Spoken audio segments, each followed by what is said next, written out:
আমরা তো তখন বসে নাই, দৌড়ে গেছি ভিতরে, গিয়ে দেখলাম একটা লোক 6 ফিট লম্বা হবে, কালো ভীম, চিনি না, খাটের পেছন দিকে বসা, সালমান শাহ শোয়া, আবুল এক হাতে টান দিয়ে লম্বা করে টেনে তেল দিচ্ছে, আরেক হাতে ওই হাত লম্বা করে তেল দিচ্ছে, আর একটা গাঢ় মহিলা। বুঝলাম এটা হয়তো বা ওই যে কি মেয়েটা ওই যে পার্লার পাশে ওর ওর ইয়ে পার্লারের হবে।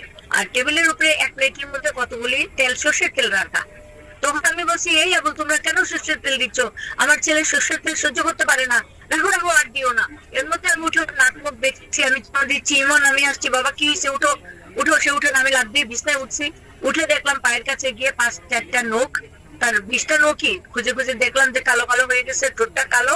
আমি বললাম এই, বলে যে তখন দেখি আবুল নাই। আমার হাজবেন্ড বললো ডাক্তার আনতে পাঠাইছি। আমি বললাম কি ডাক্তার আনতে পাঠাইবা? আমার ছেলের দম